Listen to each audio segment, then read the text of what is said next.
Tonight's story is very interesting.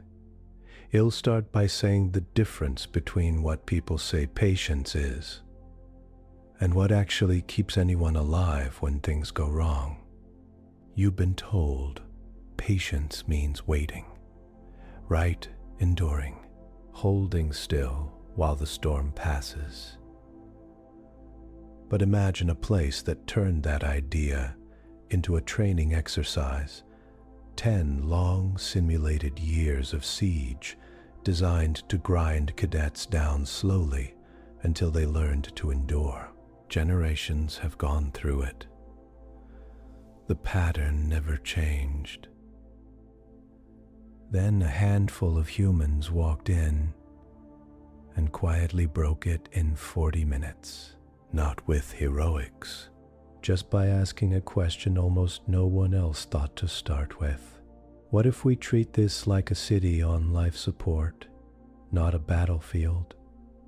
What keeps people fed, safe, and calm for as long as needed? It really makes you wonder how much of wisdom is just untested habit. If a peaceful galaxy can build an entire war college around the wrong idea of patience, what blind spots are you and I living with right now? Things we trust because they're traditional, not because they work. So as you're settling in and letting today drift a little further away, I'd like to take you up to a quiet ring station called Aster Vale, circling a calm blue-white star. It's famous for that 10-year siege simulation, and on the day Nora Knox Alvarez and Malik Chen arrive, everyone expects fireworks from the so-called deathworlders. Instead, they get checklists, backup plans, and the most boring war the galaxy has ever seen. The story the galaxy loved was very simple. War teaches patience by wearing you down. At Aster Vale War College, far above a quiet star, this lesson had run for generations. Cadets stepped into a famous simulation that pressed 10 long years of siege into a short, controlled span. They came out tired, changed, and proud. The lesson always looked the same. Until a group of human cadets walked in and treated it like a fragile life support system instead of a battlefield. They did not win by pushing harder. They did not win by bold moves or shining glory. They did not even think about winning at all. They asked very calmly, how do we keep everyone fed, safe, and calm for as long as needed? 40 minutes later, the war was over. This is the calm, slow story of how that happened and how a peaceful galaxy learned that real patience does not start with waiting. It starts with preparation, checklist, and quiet care for every part that keeps a world alive. Aster Vale War College moved in a wide, smooth circle around a blue-white star that never flared, never raged, just burned in steady silence.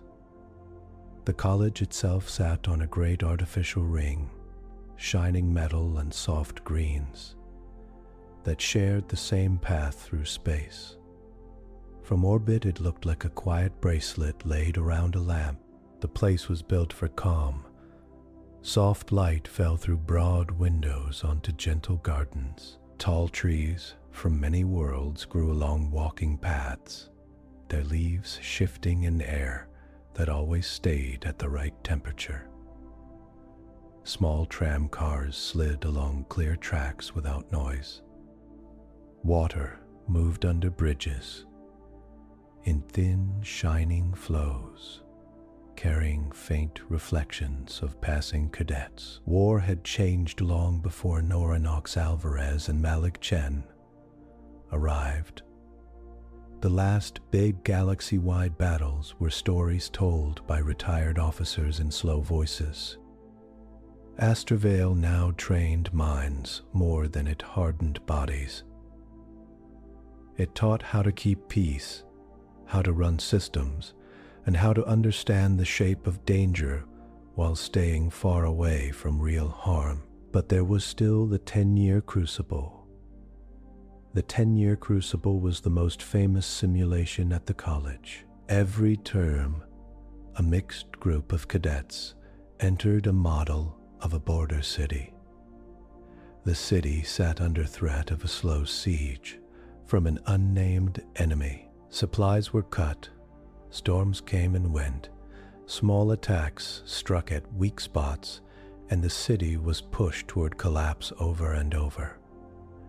Inside the simulation, 10 years would pass. Food stores fell lower. Power grids failed. Clean water grew rare. People grew tired, angry, scared. The cadets had to hold order, keep a defense, and not fall apart themselves. Outside, in real time, the whole thing took only a few weeks. It was famous because it did not feel like a game. Past cadets said the long, slow drag of it stayed in their bones. The design forced them to wait and watch, to feel the weight of every choice stretch across years. Instructors called it a lesson in real patience. They said it taught how to keep going when there was no clear end. For many alien species, that made sense. Their home worlds changed slowly. Their lives often lasted many human lifetimes. A decade to them could feel like a thoughtful season. They thought in slow plans and long arcs. To them, the 10-year Crucible was a kind of honorable test of endurance and discipline. Humans did not have that same background. Across the galaxy, humans were known as deathworlders. It was not meant as an insult. It was just a label that matched the numbers. Earth had storms that crossed seas in days, volcanoes that woke from sleep, pandemics that arrived and spread, cities that grew and changed in a single human lifetime. Humans had climbed out of forests, deserts, coasts, and ice by learning to move fast and plan for things going wrong. To many aliens at Astervale, that made humans look wild. They watched old recordings of human history and shook their heads at the rushing pace and sharp swings from calm to crisis. So when a new human team arrived for the 10-year Crucible, there was quiet interest and a little worry. Cadet Captain Nora Knox Alvarez stepped off the tram onto a curved balcony that looked out over a garden of glassy blue plants. She had grown up in old Phoenix on an Earth that was hotter, drier, and full of strange heat patterns. She carried that place under her calm, practical face. In Phoenix, summer was not just hot. It was a test of systems. Power grids sagged under air cooling. Water lines had to be checked and checked again. Every family knew that planning was not a hobby. It was how you kept older people alive through a bad week. Nora had watched neighbors tape simple checklists to their fridges and doors. Those lists had saved lives more than once. Now, on this cool ring in space, she walked with that same steady sense of duty. Her hair was pulled back tight. Her steps were even. Her voice, when she spoke, stayed low and sure. Beside her walked Malik Chen, taller, quieter, always looking a little past the world in front of him, as if he was watching invisible lines and systems in the air. Malik was from the Seattle Arcology on Earth, a tower city of glass and green, where servers hummed in deep-cooled floors and trains, and drones moved like blood in veins. His parents had worked in infrastructure planning and risk modeling. At dinner, they talked about backup routes for flood days, about how often bridge joints should be checked, about how to find failure before failure found you. Malik had grown up seeing maps of networks instead of just streets. He had learned to feel calmer when he had a list of what might go wrong. They were not alone. 4 other human cadets walked with them, each from a different part of Earth, each carrying their own small bundle of habits from a world that shook them in different ways. But Nora and Malik had been asked to lead the team. As they entered a large hall before the start of the simulation, eyes turned toward them from many directions. A group of tall, pale Virelian cadets stood together, their long arms folded in a formal pose. They had delicate bones, silver skin, and a patience that came from lives that stretched over 3 centuries. To them, humans moved like quick sparks. Near them, a cluster of Heshri cadets shifted their weight on 3 legs, their patterned hides dark and glossy. They came from a dense, safe world with mild weather and few natural shocks. They prided themselves on careful planning over long stretches of time. The idea of 10 years of siege felt like a proper test of focus. Nora could feel their eyes. She lifted a hand in a small, casual greeting, and her mouth curved in a polite smile. She did not mind being noticed, but she did mind what people thought they knew. "They think we are here to charge at things," she murmured to Malik, low enough that the sound did not carry far. Malik's eyes followed the lines of the hall's arched ceiling, where the soft light glowed. "They think we are here to burn bright and then burn out," he said in the same quiet tone. "They do not know how boring you can be when you get to plan." "Boring saves lives," Nora said, and there was a hint of humor under her words, a signal from the instructors called for attention. Marshal-Professor Reth, the main guide for the 10-year Crucible, stepped to the center of the hall. Reth was tall, with a smooth dark blue hide that caught the light like glass at night. Age lines ran along their eyes, not from strain, but from long years of serious thought. Reth's voice carried with no need for force. They spoke of the long history of the simulation, of the many species that had passed through it.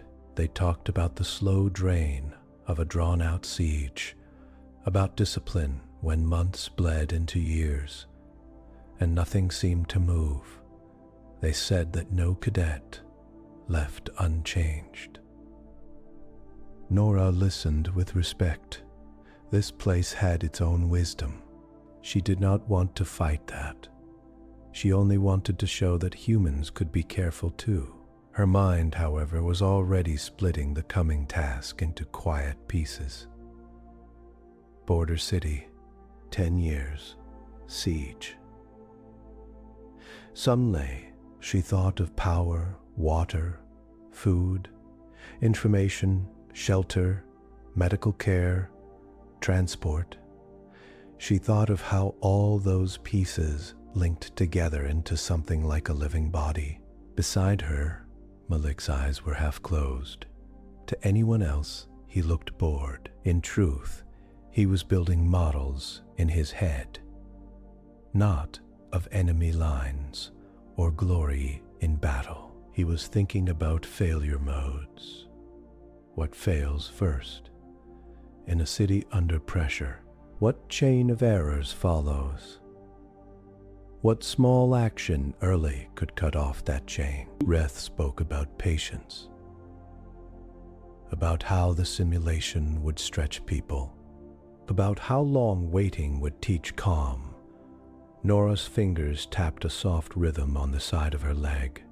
She could almost hear her mother's voice from years ago in Phoenix. Patience is what you do before the heat wave. You fill water. You check coolers. You test backup power. You text neighbors and make sure they have fans that work. You do not sit and wait for the heat. By the time it comes, patience should already be loaded into the system. The instructors finished their talk. Groups were called by name to walk toward intake stations. Their links would join minds to the simulation. Bodies would stay safe in padded chairs, hearts under quiet monitors, while senses and thoughts entered the border city that waited Pi Iste. As Nora's team moved forward, some alien cadets stepped aside with polite distance. A tall Virelian, Vea Sorn, offered a stiff nod. Vea was known for perfect scores in long-term campaign design. Deathworld delegation, Vea said. The words shaped without clear malice, but not warm either. This will test your famous energy. Nora met Vea's gaze, saw curiosity under the thin layer of polite pride. We did not come to burn out, Nora said simply. We came to see how steady we can make things. Malik offered a small, almost shy smile. Vea blinked, unsure how to take that line. Before more could be said, a soft tone signaled that the human group's turn had come. Nora and Malik lay back in their chairs, straps closing gently over their shoulders. Cool interfaces touched skin along the neck and temples. The air smelled faintly of clean metal and plants. Rolls first, Nora said softly, habit already in place. Even before we arrive, incident command, Malik replied. The words were a shared language from Earth emergencies. You call it, Captain.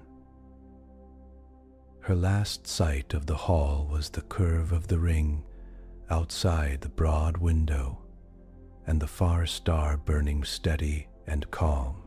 Then the world slid away and the border city rose around them.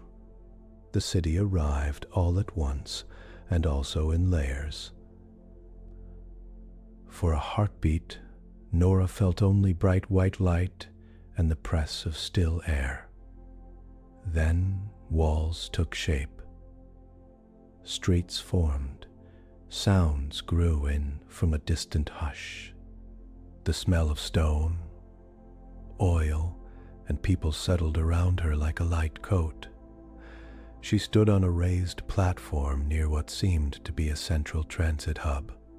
Tall buildings rose in all directions, not too high, but close enough to make canyons of concrete and glass. Banners of many colors hung from lines between windows. People moved in busy streams. She knew, in a clear part of her mind, that these were simulation constructs, but they had weight and faces and needs. The simulation AI ran them with deep learning from many real cities.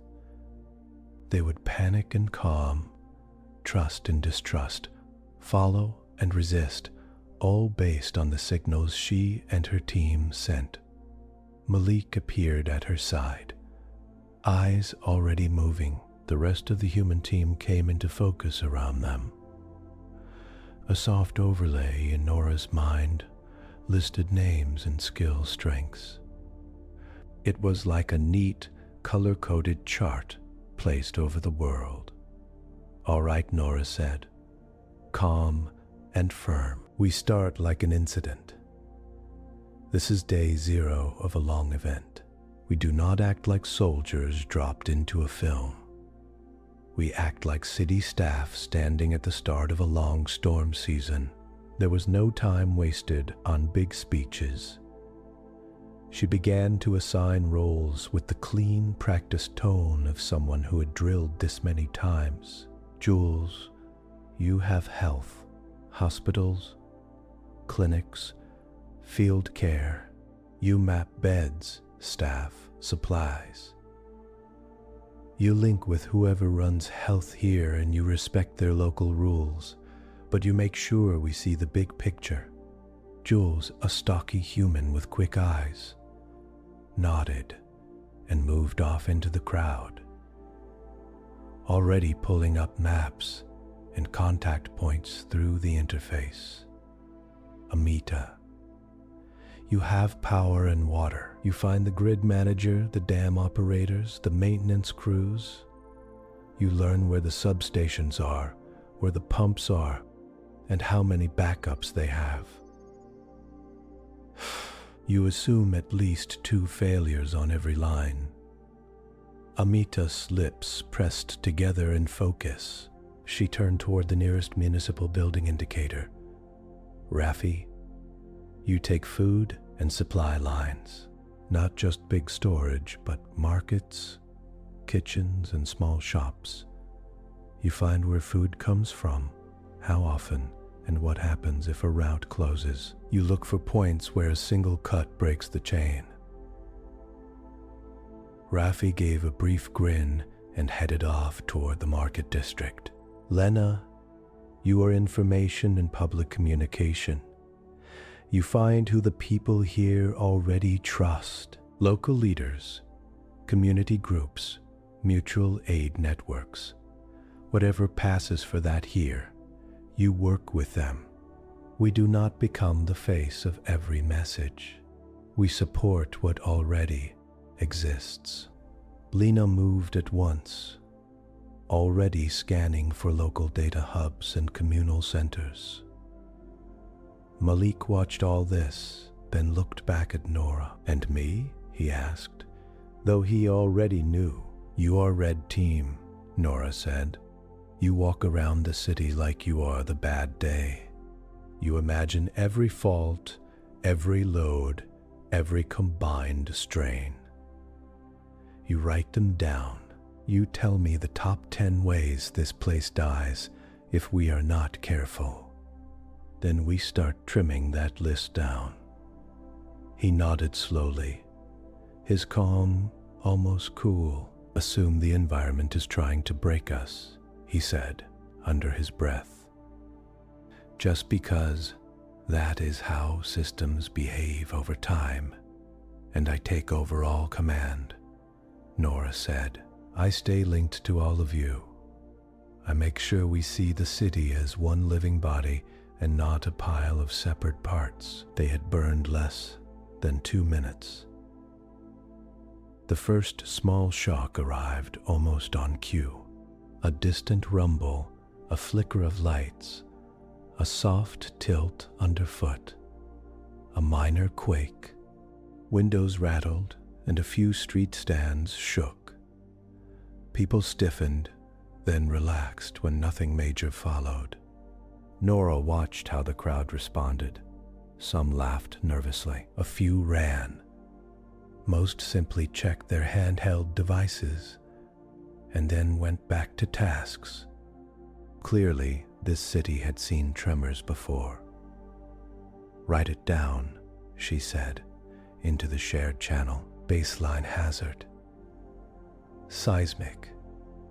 Amita, check what that does to water mains and power lines here. Malik, add ground failure and building stability to your list. Already on it came Malik's quiet voice. He moved through the streets with a distant look, sometimes pausing to stare at a rail overpass, a gas line marker, or a cluster of old stone houses.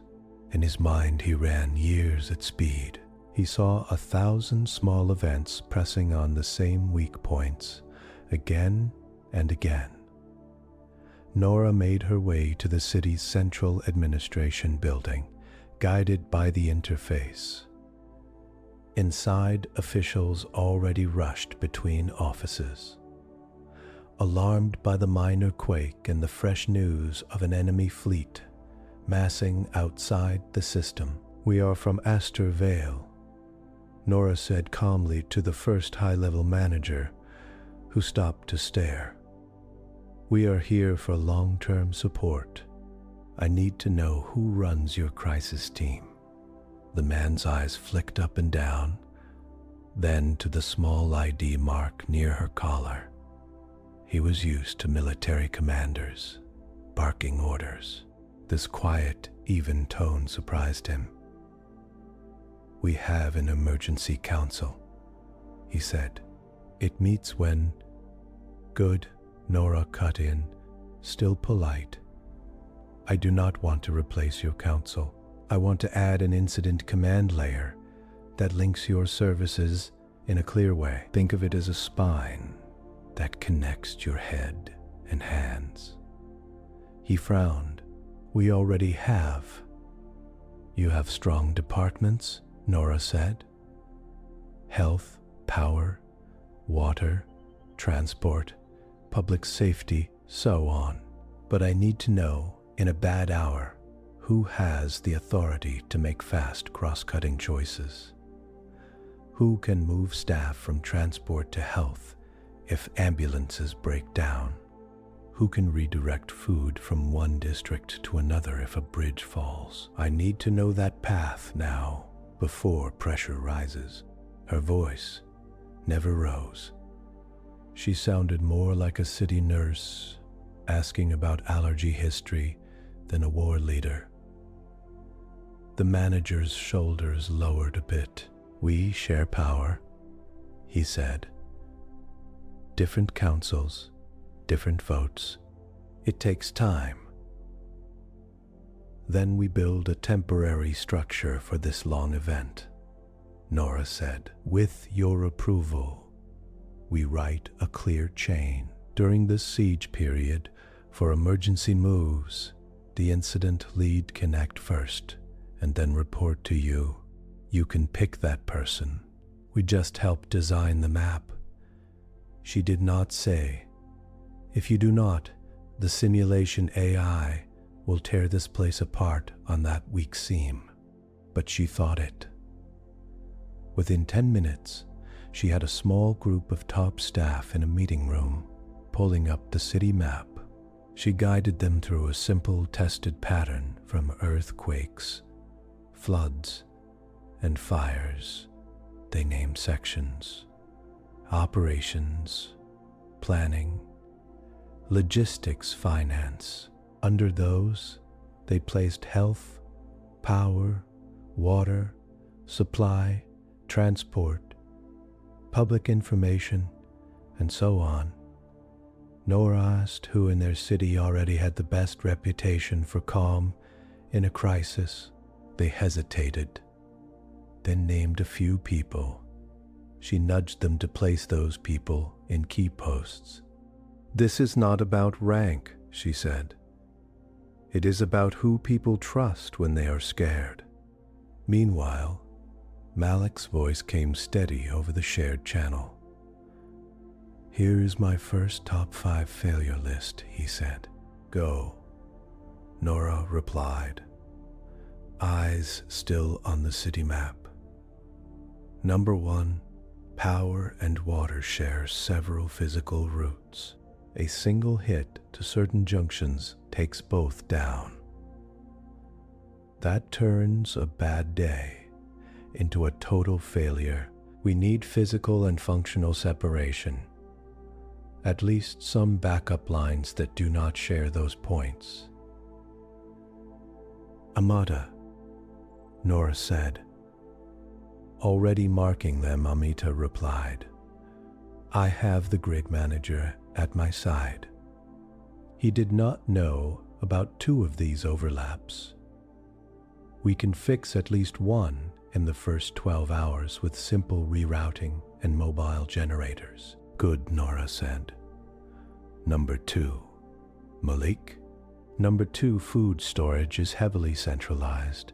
2 main depots hold more than half the reserve. They are in low-lying industrial zones near the river. Mild quake plus flood, or simple sabotage, and they go offline together. That drops city food to panic level in days. Raffi, Nora called. I can split storage, Raffi said. We can create a ring of smaller neighborhood stores. It will look wasteful in the short term, but it cuts that single failure point. We can use schools and community centers as temp depots. Do it, Nora said. Number 3, Malik. Number 3, morale and information. Right now, people trust a few central channels. They also share a lot among small community groups. If central channels break or send a bad message, rumor fills the gap. That can turn calm into riot, with no real change in physical risk. Lena, Nora said. I am on it, Lena replied. I am meeting with local leaders now. We can set up a steady pattern of short, clear updates that admit what we do not know. If people feel respected, rumor shrinks. We can support 2-way channels, not just broadcast. Good, Nora said. 4 and 5. Number 4, health system capacity. Normal load is already close to limit. A hit from disease plus siege injuries plus long stress will overflow hospitals fast if we do not build extra capacity early using schools, sports centers, and so on. The system fails hard. Jules? Nora asked. Already mapping possible surge sites, Jules answered. I can start staff cross-training with volunteers during quiet days. Number 5, leadership burnout, Malik said. Their current council is not built for 10 years of constant pressure. If they do not have rotation plans and mental health support, they will make worse and worse choices over time. We need a schedule that forces rest. Nora looked at the group around the table. We add care for the council to the plan, she said. Mandatory rotation, backup teams, counseling. This is not a luxury. This is part of keeping the city alive. The simulation, AI, did not stay passive. Around the city, small tests began. Normally, this would spark panic. In past runs of the 10-year Crucible, such an event would drain response teams for hours, while rumors ran wild. This time, Lena already had channels set up. A calm message went out within minutes.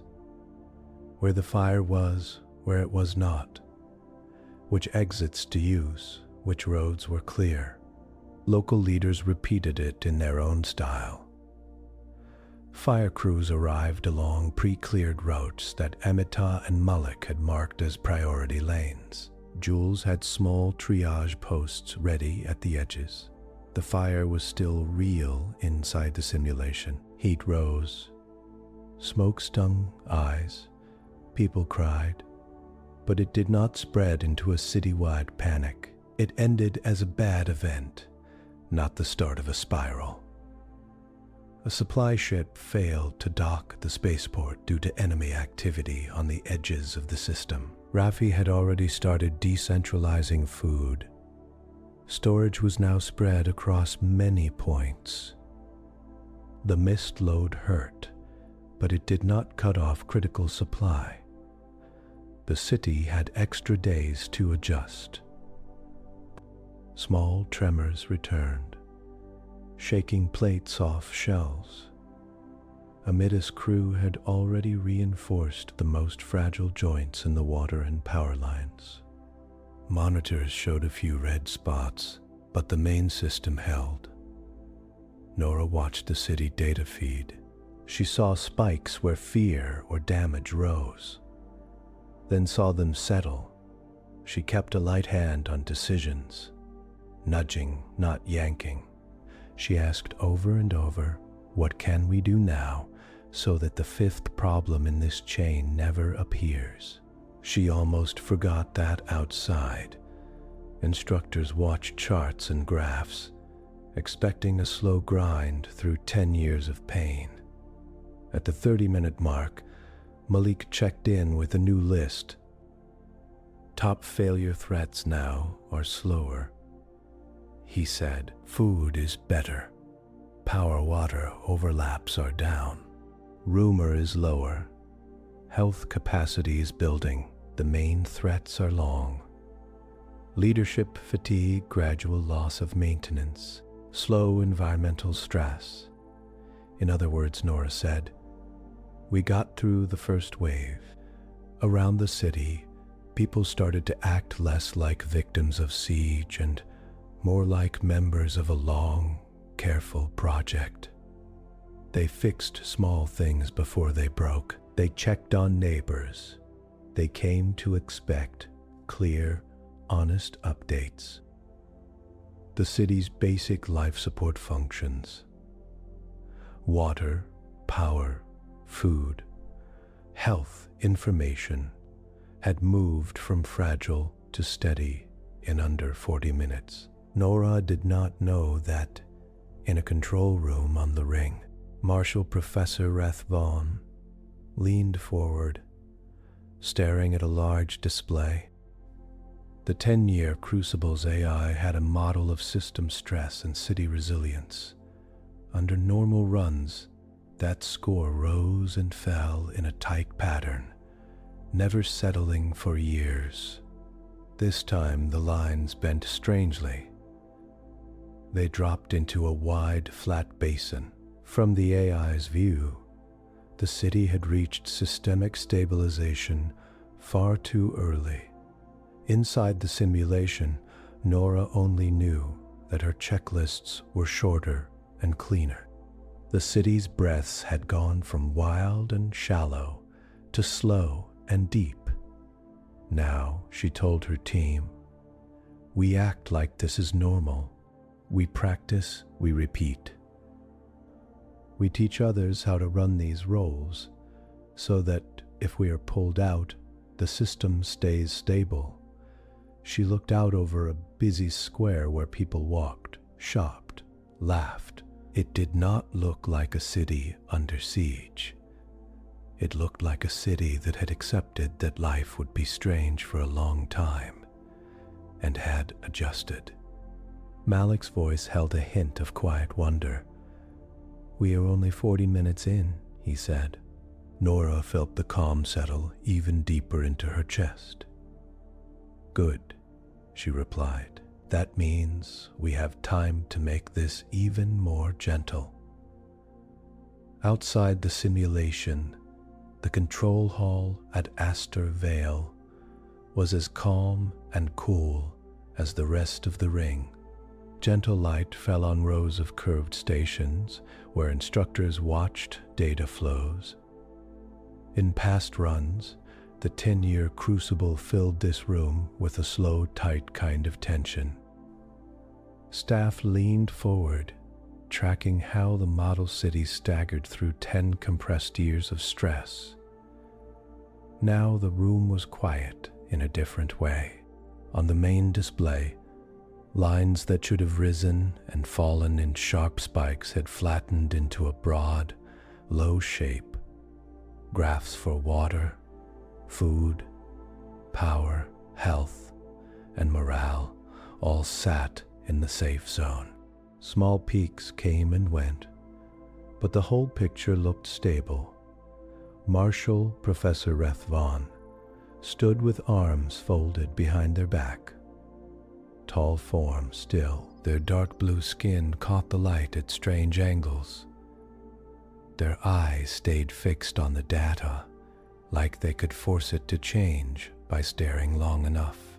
"This is not possible," an assistant muttered from a nearby station.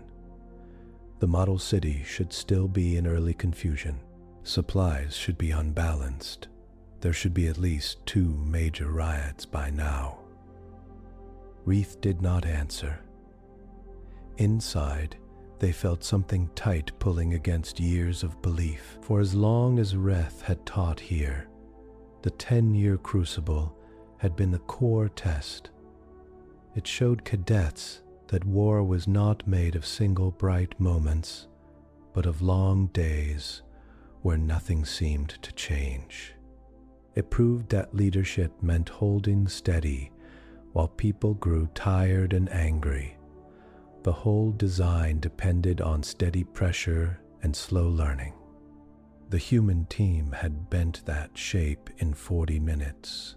"Let us run a deeper analysis," Reth said at last. Their voice stayed calm, but the words came out faster than usual. "Show the decision tree. How did they reach stabilization so quickly?" The display changed. A web of actions and effects spread out. Each branch marked a choice the human team had made, and the ripples that followed. Reth studied it in silence.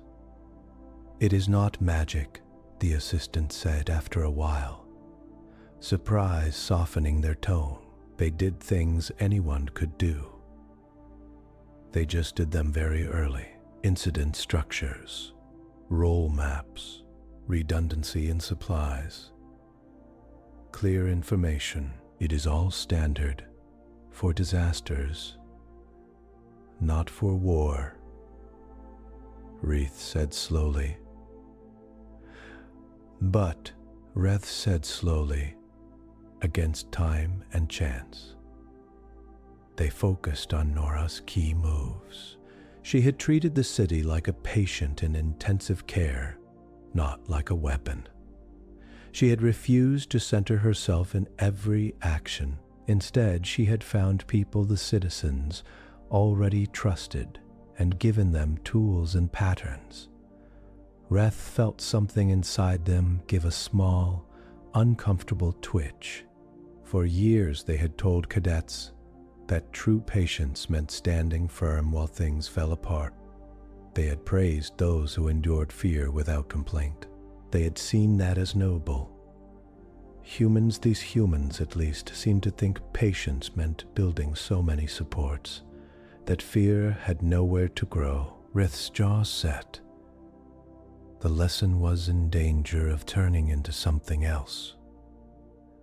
Something they did not quite understand. "The simulation AI is adaptive," another instructor said from across the hall. "It sees that stress is too low. It is already correcting." On the city display, new events began to stack. A larger quake shook the streets, stronger than the earlier tremors. A hillside district saw several buildings lean and crack. At almost the same time, a surge in enemy probe signals cut outer communication lines. A storage tank near the river failed, dumping fuel into the water. The AI had pushed several rare events into the same window. Inside the simulation, Nora felt the city shudder. She was in the temporary incident room, now busy with local staff and her team's feeds. The room had grown more organized over the past simulated hours. Charts on walls showed simple roles and contacts. Schedules for rest cycles were pinned beside them. People moved with a purpose that came from practice, not panic. When the quake hit, lights swung. A mug fell and broke on the floor. A distant roar rolled in from the hillside. "Report," Nora said at once. Her voice did not rise. She turned up her shared channel. "Hillside District 4, Malik said. He was not there physically, but his mental model of the city updated faster than any feet could move. 2 major building failures, several minor roads blocked. Hazard of slide if the soil is loose. On it." "Water?" Nora asked. "Main grid holding," Amita said, breathing a little faster. "Local lines in that district are likely damaged. I am shutting valves to stop loss and backflow contamination. Power grid shows some auto shut-off triggers near the fuel spill." "Fuel?" Nora asked. "River intake for 2 water plants is now at risk," Amita replied. "The spill is above their draw points." "Health?" Nora said. "Ambulance routes to the hillside are blocked," Jules answered. "But we set up those surge clinics last week. I am shifting them closer to that area now. Local volunteers are ready to stabilize and move people down slope once paths open." "Information?" Nora said. "I am pushing a clear update," Lena replied. "We tell people exactly which districts are hit, what we do not know yet, and what we are doing about it. I am warning Hillside 4 residents about slide danger, but I am also giving them safe movement routes and shelter points. I am linking with their local leaders to repeat the message. Each report was a small piece of pressure, but they slotted into a larger plan that already existed. The quake did not find a blank, confused system. It hit a network with nerves and muscles. Malik sent through a cluster of new red points on the shared city map. Fuel spill plus quake means higher fire risk near the river. I want foam units staged there before anything lights. Also, if the enemy cuts our outer lines again, local info loops must carry more weight. We can run without the horizon. We cannot run without neighbors talking to neighbors." "Agreed," Nora said. "Lena, help build those loops stronger. Use this event as practice, not just as a scare."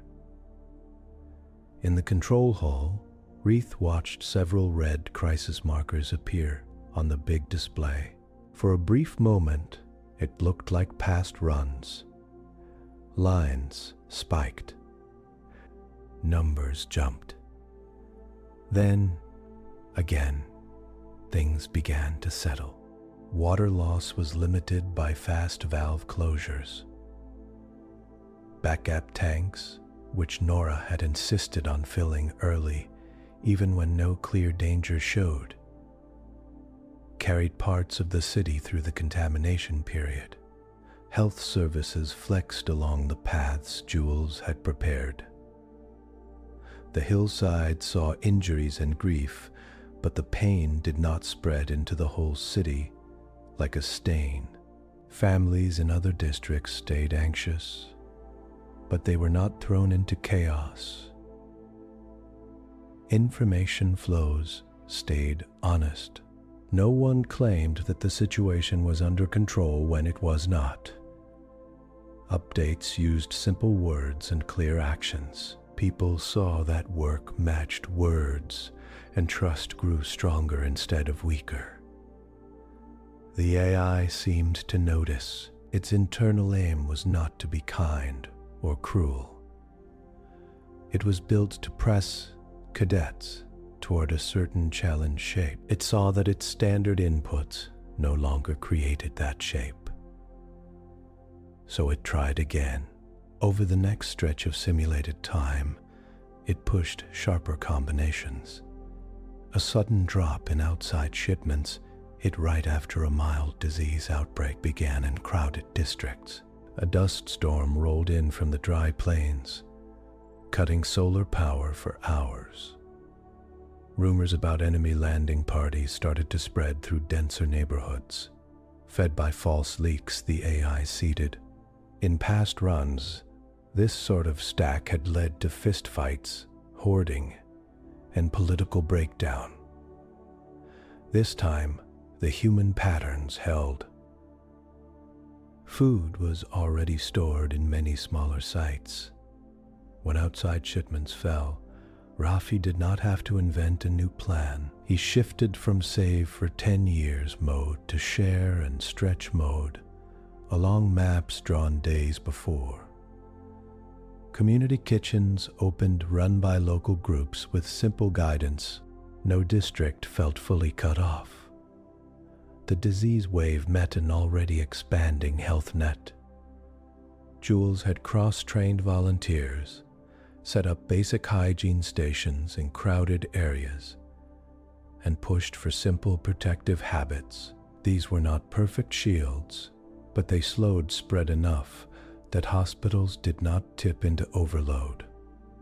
The dust storm dimmed lights and made lungs burn. Amita had run tests with grid staff for shade events. Backup power came online in rotation. Not all at once, so nothing blew. Vent filters that had been cleaned early did their job. Rumors about enemy landings might have torn trust apart, but Lena and her network were ready. They did not try to crush every false story with denial. They shared what was known, what was not known, and what people could do either way. They let local leaders speak first, using styles that fit their communities. People still felt fear, but they did not feel alone. In the control hall, some instructors began to exchange looks. "Is the AI broken?" one asked softly. "It keeps raising difficulty, but the system's stress graph trends toward a stable zone. There are spikes, yes, but no long-term rise." "The AI is not broken," Reth said, almost to themselves. The humans brought another kind of model. They remembered old briefings about Earth. Heat waves, floods, storms that should have hit once in a century but came 3 times in a decade. Cities that learned to treat the future not as a smooth line but as a field of sudden sharp jumps. Reth had always thought of that as chaos. Watching the charts now, they saw something else. Under the jumps there was a steady base, built by people who assumed that ugly surprises were normal. Back inside the simulation, alien cadets were living through this shift firsthand. Via Sorn stood in a temporary clinic near Hillside 4, helping lift debris. Her silver skin was dusted with fine gray powder. She had been assigned to a local defense planning team, but when the quake hit and referrals were short, she ran to where the noise and cries were loudest. In past training, this would have been the moment for heroics. Save who you can. Push your body to its limit. Instead, a human medic. Jules caught her by the arm. "You sit," he said. His tone was firm, not rude. "Drink water, then you help with light work, not heavy lifts." Bea protested. "My body can—" "That is not the point," Jules said. He pointed at a simple rotation board on the wall. Names shifted through active, rest, and reserve slots. We are running for 10 years. Remember, I do not care how good you are today if you are useless in 2 months because you never stopped. Vea stared at the board. But the test is about endurance, she said.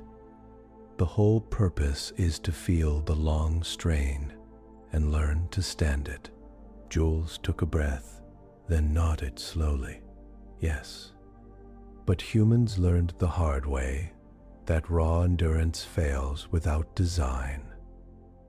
You would not fly a ship at full burn for 10 years. Why run people like that? She frowned. You think of us as systems. I think of us as living systems, he said. We need time to heal, to think, to sleep. We build that in. That is what Nora keeps saying. Patience is not gritting teeth. Patience is making sure no part has to do more than its share for too long. Vea did sit, more from shock than from tiredness. She took the water he handed her and watched how the human and local teams moved. People took short shifts at the hardest tasks. Others rotated in. There was no praise for those who tried to work non-stop. In fact, Nora's voice came over the local channel, thanking people who signaled when they needed to step back. This feels... Vea searched for a word. Soft, indulgent. It feels planned, Jules answered. You want the city to last. It cannot last on burned-out heroes. Later, Vea stood in a tent where Lena met with community leaders. They sat in a circle, not at a long table. A small display in the middle showed a simple map with marked safe zones and current issues. We will not control your talk. Lena said, you know your neighbors. You know how they listen. Our job is to give you clear, honest facts as we get them, and to answer what we can. No spin, no lies. If we do not know something, we say so. A local leader, an older person with tired eyes, asked, and if the truth sparks fear, then we speak the fear. Out loud too, Lena said. We say, yes, this is scary. Here is what we are doing about it. Here is what you can do that helps. Silence is worse.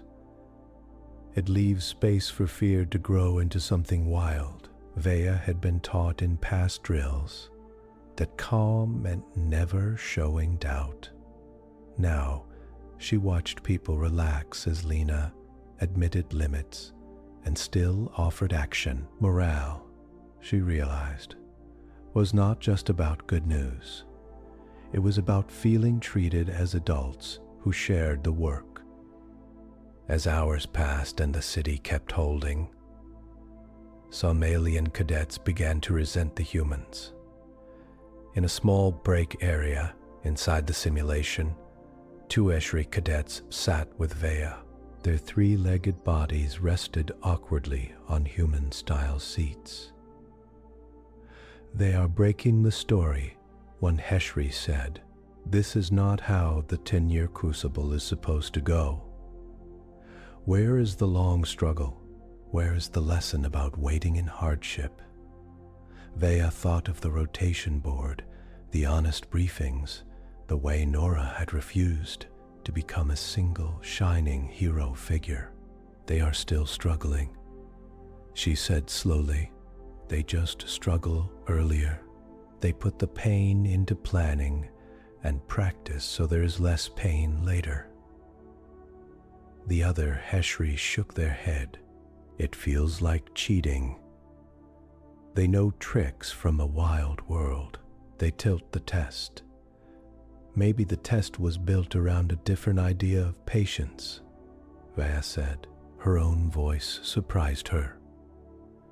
Maybe their kind of patience was not in the model. Before they could argue more, the world around them blurred. The city stilled. Cars froze in mid-turn. People on streets paused with feet hovering above the ground. Smoke from a distant fire hung in the air, unmoving. The simulation AI had been ordered to stop. Nora felt the freeze like a sudden loss of gravity. She had been in the middle of checking a report about long-term maintenance on sewage lines. Now her hand hung in the air, unable to complete the motion. Then the world faded, washed out to white, and fell away. She opened her eyes to the ceiling of the simulation hall. The straps around her shoulders loosened. Cool air touched sweat on her skin. For a moment, her mind held both the busy city and the quiet ring. Then the city slipped to the back of her thoughts, like a dream that knew it was real. Around her, the other humans stirred in their chairs. Some aliens sat up more slowly, faces showing sharp confusion. Raffi rubbed his eyes. "We did not hit the 10-year mark," he said. "What happened?" Nora was already looking toward the front of the hall. Marshal-Professor Reth stood there, posture even straighter than before. Their face was hard to read, but their eyes had a new tension. "Cadet teams," Reth said. "The simulation has been paused. Human cadets, remain seated. Please. All others, you may stand down for now. We will reconvene after a short interval." Murmurs rose at once, but staff moved quickly through the room, guiding non-human cadets toward exit doors. Some looked back at the humans with open curiosity, others with thin anger. Vea caught Nora's eye as she passed. Her gaze held a question, and something like respect. Nora gave a small, tired nod. Soon the hall was almost empty. Only the human team, Reth, and a few senior instructors remained. Reth walked forward slowly until they stood a few steps from Nora's chair. Their blue skin seemed darker in the softer light. Their eyes met Nora's with steady force. "Cadet Captain Nora Alvarez," Reth said. "Explain what you did." The words were not loud, but they landed heavy. There was accusation in them, and also something like need.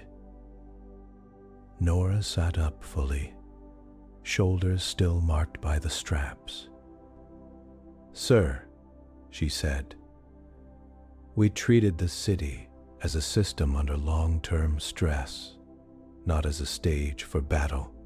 We built structure early. We set roles, backups, and information lines. We planned for failure. You finished the main objective in 40 minutes, Reth said. The simulation AI flagged a stable state far earlier than any previous run. That is not how this exercise is designed. The 10-year Crucible is meant to teach patience by forcing cadets to endure long hardship. Nora held Reth's eyes. She felt Malik beside her, his presence calm and steady. With respect, she said, "We did not remove hardship. We moved it. We chose to do more hard thinking and building at the start, when people still had energy and hope. That made later blows easier to carry." Malik spoke up, his voice quiet. "From our world's view, what we did is normal. On Earth, if you wait for the flood to touch your door before you plan, many people drown. We are taught that patience is not passive. It is work done early when no one thanks you, so that later days feel almost gentle. Reth's jaw flexed. You sound very sure of your model, they said. But this is war training, not storm season. War hits systems too, Nora replied. Sieges cut food. Attacks break power. Fear spreads. The enemy is not just soldiers, it is hunger, disease, panic. If our goal is to keep a city alive for 10 years, then this is a disaster problem as much as a battle problem. An older instructor to Reth's left let out a low breath. You used incident command, they said. Standard pattern from Earth emergency response.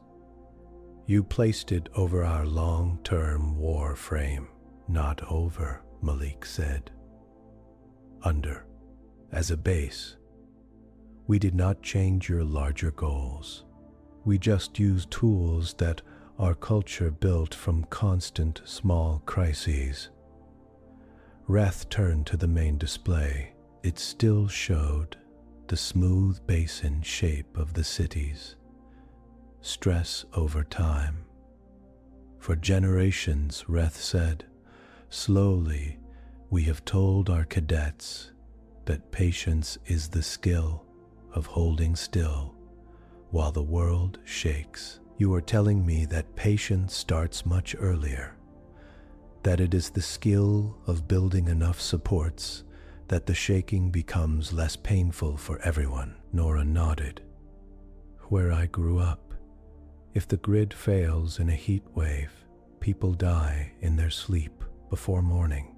We learn to live with checklists on doors and group texts that reach every neighbor. We learn to ask, what will hurt most when, and how do we soften that now? That is our kind of patience. Reth's eyes narrowed. You also reduced the drama, they said. No roaring speeches, no last-minute heroics, no glorious stands on crumbling walls. Do you not fear that we will raise softer leaders this way? Leaders who do not know how to suffer for a cause. Nora took a slow breath. She weighed her next words, feeling the weight of earth at her back. I do not think suffering is a teacher by itself, she said. Pain without structure just leaves scars. What we want are leaders who know how to reduce needless pain while still meeting hard goals. People will suffer enough, even with our best work. We do not need to add extra as a lesson. Malik shifted, then added, on Earth, we had a lot of talk about resilience. At first, people thought it meant being tough, never breaking.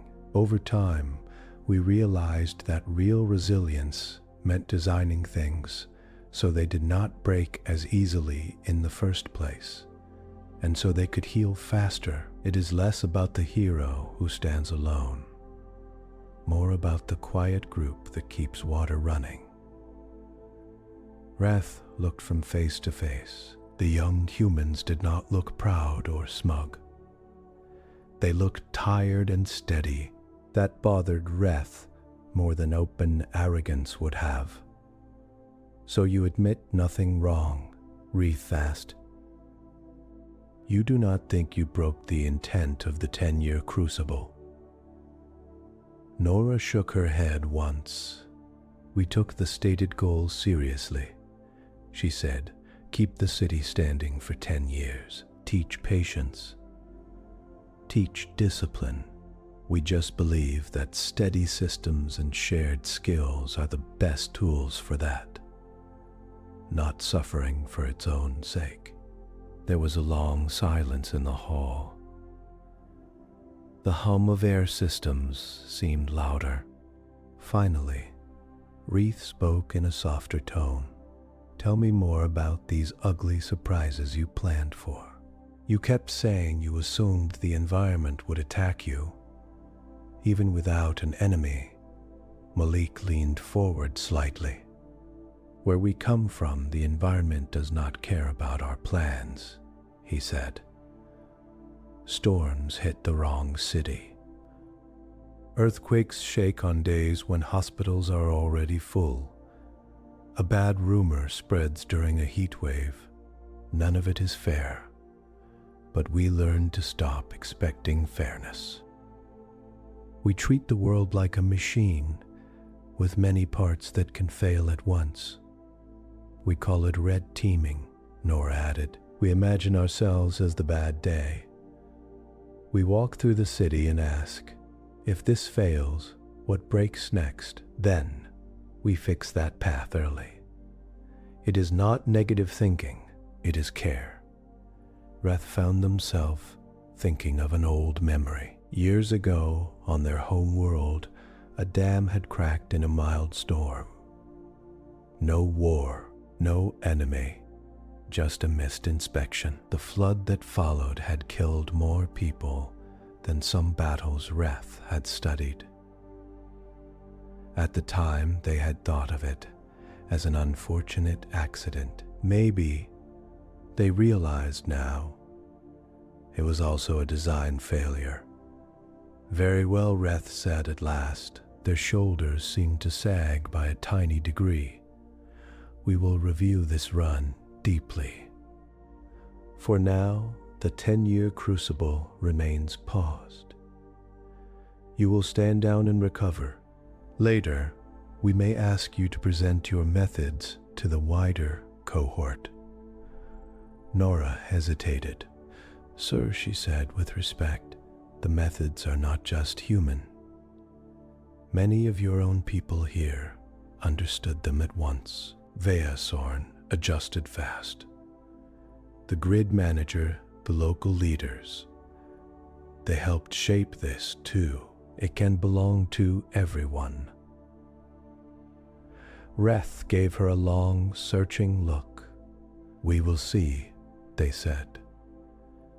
As the human team stepped out of their chairs and headed toward the exit, Malik fell into step beside Nora. Do you think they hate us? He asked quietly. I think we just told them that their favorite story might be wrong. In some ways, Nora said. That always hurts at first. Do you think we did the right thing? He asked. She thought of the city's children playing in clean water even during the dust storm. She thought of old people in cooled rooms during the heat day.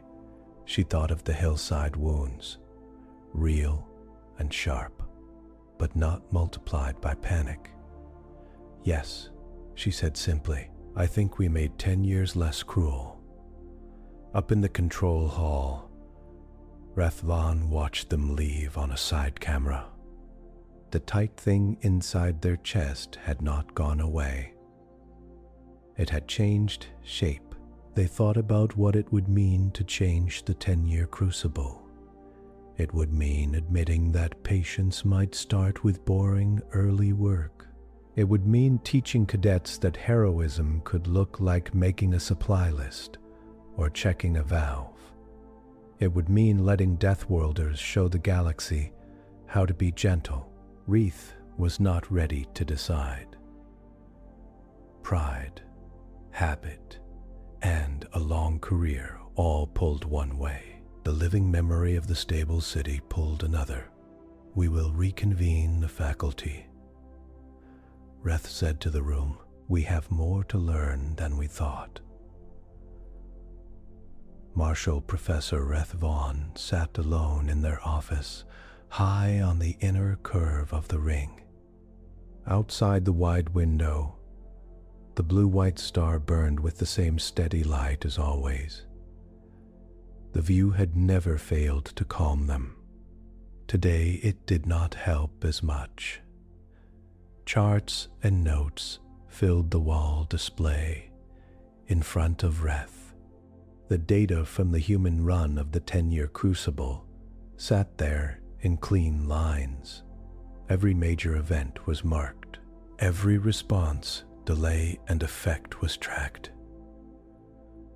Reth had already gone through it. Reth had already gone through it. The first time, they had watched with anger, sure they would find proof that the humans had cheated, some unfair edge, some secret back door.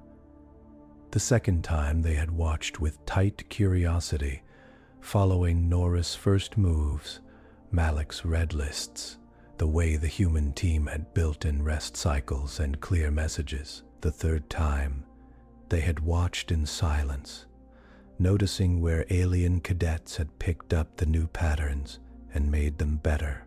On the screen, an image of the stable basin of city stress hung in the center.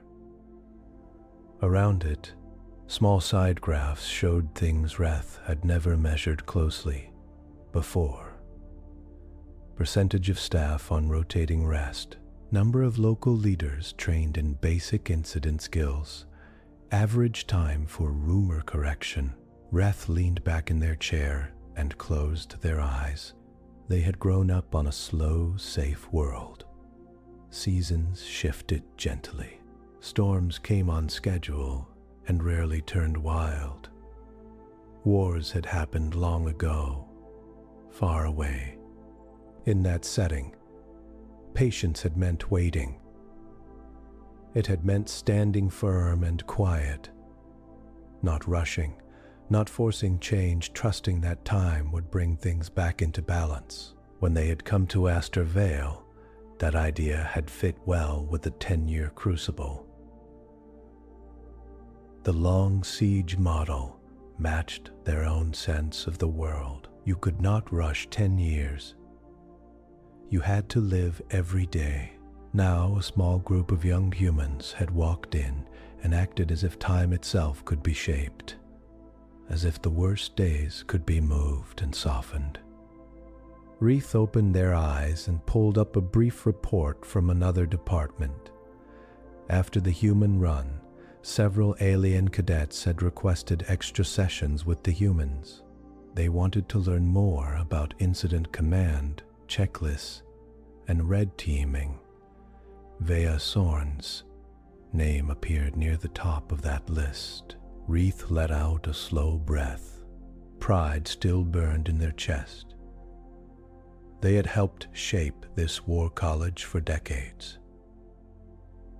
Admitting that a core lesson was incomplete felt like saying those years had been half blind.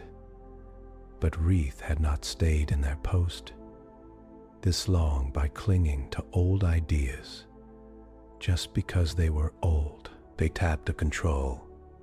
A small recording started to play, taken from a debrief after Nora's team had left the hall. A group of alien cadets sat around a table, talking. Veas, voice came clear. I thought they were breaking the test, she said. But when the quake hit Hillside 4, I saw something. Their way did not remove pain. It just stopped pain from spreading like fire. People still suffered. They just did not suffer alone or in the dark. Another cadet asked her, "So what did you learn?" I learned that my idea of patience was too focused on my own strength, Vea replied. Stand firm. Do not complain. Endure. Their version of patience spreads strength out. It says, let us build things so no single person has to hold everything. It feels less noble, but more kind. Reth stopped the recording there. They sat for a few moments longer, then straightened and called up a message form. To Astor Vale Faculty Council, they typed. Subject: proposed revision of 10-year Crucible objectives. They stared at the empty body of the message for a long time. Then they began to write. They did not ask to erase the old lesson. They still believed cadets needed to know that some pressures lasted for years. They still believed that slow strain could test character in ways a brief crisis never did. But they added new lines. They proposed that the main goals should now include resilience objectives. And objectives, not just hold the city, but keep key systems stable with the least possible suffering. They suggested that victory conditions should count not only enemy losses or surviving defenders, but also measures of how well water, power, food, health, and information were kept steady. They asked that cadets be graded on whether they created shared skills in the population, not just on how bravely they led. They recommended that incident command patterns, redundancy planning, become part of the standard toolkit before anyone entered the simulation. At the end, they wrote a line that felt like lifting something heavy and setting it down in a new place. We have treated patience as the art of waiting under pressure, Reth typed. Our human colleagues show that patience may begin much earlier in the quiet work of preparation if our goal is to protect lives in real future crises. We must widen our view. They sent the message. It would not change things at once, the council would argue. Some would resist. Some would call it softening the academy. Others would welcome it, but the first move was made. Weeks later, in a wide lecture hall, Nora stood at the front with Malik. The room was full of cadets from many species. The air felt different from the first time she had stood in a hall here. Less wary, more curious. Behind them, simple diagrams glowed on the wall. They were not about battle lines or fleets. They showed layered circles, people, services, systems. They showed arrows for water, power, food, information. They showed where things could break. Reth stood off to the side, watching. They had asked Nora and Malik to give a talk on resilience culture. The title had not come from Reth. It had risen from the faculty council after many meetings and a close review of the human run. Nora spoke in the same clear, simple way she used in a crisis. On Earth, she said, we stopped believing that bad days were rare. Heat waves came more often, storms hid new tricks, but people still had to live normal lives. Work, school, birthdays, quiet evenings. We had to find a way to carry both. She pointed to the first circle on the diagram. So we stopped asking, how do we be strong when the bad thing happens? And started asking, how do we build our world so the bad thing hurts less when it comes? Malik took over smoothly. We built checklists, not because we loved lists, but because in a real emergency, memory fails. We built rotation schedules so no one decision maker cracked from lack of sleep. We built backup routes and backups for the backups. At first it felt boring and extra. Then it saved lives again and again. A Heshri cadet raised a hand. Is that not fear-based living? They asked. Always thinking about what can go wrong. Malik shook his head. It is the opposite for us, he said. When you accept that bad events will happen, you stop being shocked every time. You feel less afraid of the unknown because you have already met some of it in your plans. That frees you to enjoy the quiet days more. You know the system under you is not made of glass. Nora added, it also shares the weight. On Earth, in disaster-prone places, children learn drills in school. Grandparents keep emergency kits. Neighbors make lists of who to check on first. Everyone has a small part.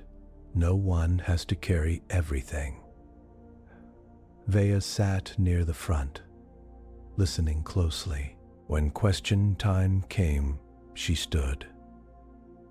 Cadet Captain Alvarez, she said, do you think your way makes people softer, less able to stand true pain when it comes?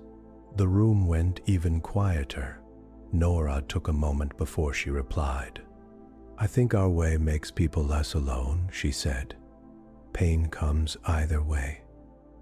But when systems are ready, that pain does not turn into full collapse as easily. People can grieve without also starving. They can be afraid without being lied to. To me, that is not softness. That is responsibility. Vea held her gaze, then gave a small, respectful bow. I would like to learn that kind of responsibility, she said. Reth watched this and felt something in their chest loosen. The hurt to their pride was still there, but it sat beside a quiet sense of rightness. After the lecture, as cadets left in small groups, Reth approached Nora and Malik. You spoke well, Reth said. Thank you, sir, Nora replied. Her voice held no triumph, only steady respect. The council has approved changes to the 10-year Crucible, Reth said. We will keep the long timeline. We will still test endurance. But we will now also measure how quickly teams stabilize the city, how they share skills, how they protect non-combat systems. Malik's eyes widened slightly. You are really changing it, he said. We are, Reth said. It was not easy. Many argued that we were weakening the test. I argued that we were making it closer to real life. Wars in the past often broke worlds through system failure, as much as through bombs. If we train to keep those systems strong, perhaps we will see fewer wars at all. They looked past the humans to the now empty seats. I realized something. Reth went on. For years, I thought patience was a lonely virtue, a leader at the front of a line, standing firm. Now I think patience might be a shared act, a whole city quietly getting ready together so that no single moment has to carry too much pain. Nora smiled, a small, tired smile. That sounds a lot like my neighborhood in Phoenix, she said. And my tower block in Seattle, Malik added. People doing fire drills when there is no smoke, checking circuits when the lights still work. Reth gave a short, thoughtful nod. We have started offering new workshops, they said, on incident command. Redundancy, 4 stars, red teaming. Many cadets have signed up. Not just those who saw your run, even some faculty, including me. Nora's eyebrows rose. You are attending? She asked. I am leading the first session, Reth said dryly. But I suspect I will also be learning more than I teach. This is still new to me." They turned to go, then paused. "There was an old failure on my world," Reth said quietly. "A dam that broke, not from war, but from neglect. For years I thought of it as a sad story. Nothing more. Now I see it as proof that we should have trained like you suggest, long ago."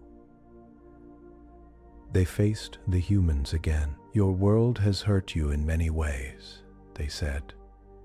"You have turned that hurt into patterns that can keep others safer. That is, a gift." After Reth left, Nora and Malik walked along one of the ring's outer paths. Artificial starlight twinkled above them, mapped to match a real night sky from some calm world. The tram lines below glowed faintly. Garden trees rustled in gentle air. Somewhere far inside the ring, simulation halls and classrooms still hummed. But this path was quiet. They walked in easy silence for a while. "Do you miss home?" Malik asked at last. Nora looked up at the stars.